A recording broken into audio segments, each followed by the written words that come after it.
Bonjour tout le monde, bienvenue à votre cours de maths et de mathématiques. Et oui, on fait encore les deux, puis je suis encore habillé pareil. Ben ouais, prends pas de chance, on fait les deux d'un coup. Donc aujourd'hui, on va parler de comment arrondir un nombre naturel. Ça va être la même technique quand on va aller avec des nombres entiers, etc. Mais on va quand même apprendre une technique. C'est sûr qu'en classe, je vais prendre plus le temps d'expliquer pourquoi, comment ça marche, etc.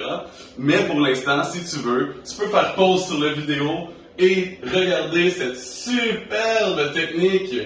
Premièrement, on va souligner les chiffres à la position demandée. Après ça, on va aller faire une flèche vers le chiffre à la droite. Après ça, tu vas avoir un choix à faire. Si le chiffre est plus petit que 5, le chiffre souligné va rester pareil, donc inchangé. Et si le chiffre est plus grand ou égal à 5, ça on va en reparler, le chiffre est souligné. Le chiffre souligné doit donc augmenter de 1. Puis après ça, tu ajoutes des zéros au chiffre à la droite du chiffre souligné. Mais dans le fond, on va aller regarder ça ensemble, inquiétez-vous pas. Parce que l'idée, quand on arrondit, dans le fond, c'est un exemple comme ça qui me vient en tête. Si j'ai, par exemple, 50, puis là, je veux arrondir à la centaine. 50, je vais toujours me demander, est-ce que je suis plus proche de 0 centaine ou de 1 centaine? À 50, je suis plus proche de 100 ou plus proche de 0? En mathématiques, on a décidé de prendre le verre à moitié plein. Puis on s'est dit, parfait, à partir de 50, on est plus proche de la centaine. Donc le 5, c'est pour ça qu'ici, dans ou égal, on a inclus le 5 pour quand on augmente de 1. Donc ça, c'est quelque chose à garder en tête, mais on va aller voir ça ensemble. Et là, préparez-vous pour la transition incroyable. Et voilà. Maintenant que la transition a été faite, on va aller pratiquer ensemble. On va aller voir si je veux arrondir à l'unité de 1000 près. Donc, j'espère qu'on se rappelle, l'unité de 1000 qui vient après, l'unité, la dizaine et la centaine. Après ça, on a l'unité de 1000, donc la quatrième position de notre chiffre. Donc, si je viens ici et que je viens à l'unité de 1000, ça va être ici, parce que unité, dizaine, centaine, unité de 1000. Donc, la première étape, je viens surligner. Et après ça, souligner. Après ça, je fais ma flèche à la droite, ça c'est ma deuxième étape.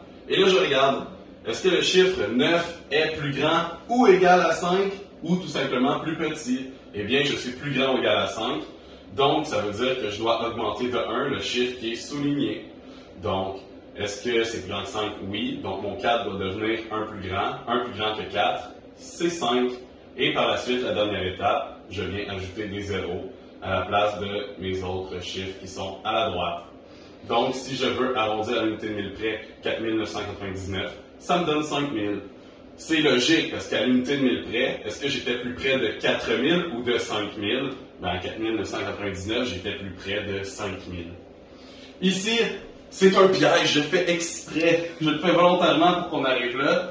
J'ai pas d'unité de 1000, donc ce qui est sous-entendu ici, c'est un 0, tout le monde. Donc là, je viens ici, je fais ma flèche à la droite, c'est un 9, donc mon 0 doit augmenter de 1. Donc ici, j'ai 1000. Donc, on se rend compte qu'à l'unité de 1000 près, j'étais plus près de 0 unité de 1000. J'étais plus près de 1000, de 1000 que de 0.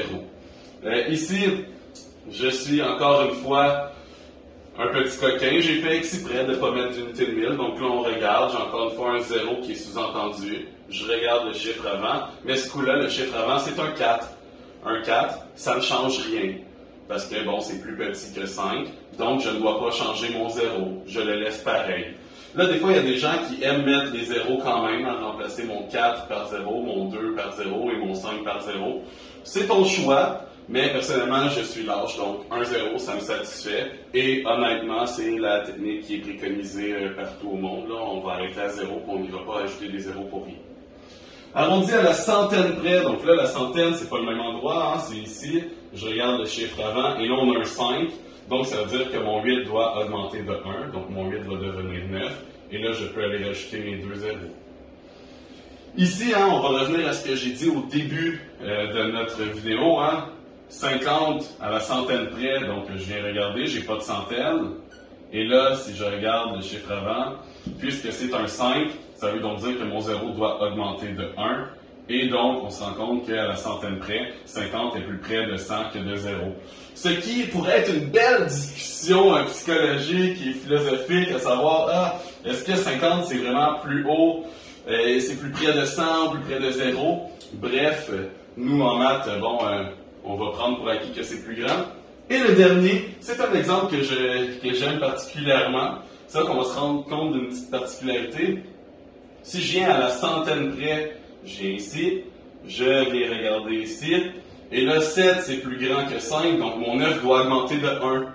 Mais là si j'augmente de 1, il faudrait qu'il soit à 10. Bien, s'il faut que j'augmente de 1 puis que là ça me donne 10, ça veut dire qu'ici ça devient 0 puis que j'ai ma retenue ici. Et donc ici 9 plus 1 ça me fait 10, parfait. Et là j'ajoute mes 0 ici et ici. Donc on se rend compte d'une chose qui, moi, je trouve intéressante. À la centaine près, j'étais plus près de 10 000 que de 9 900. C'est tout. J'étais plus près de 10 000 que de 9 900. Donc, avec la petite retenue, pas oublier de faire ça. C'est une petite chose, une particularité qu'on aime bien mettre des fois dans des évaluations, qui sait. Je vous souhaite une bonne journée à tous. On se voit au prochain cours. Au revoir.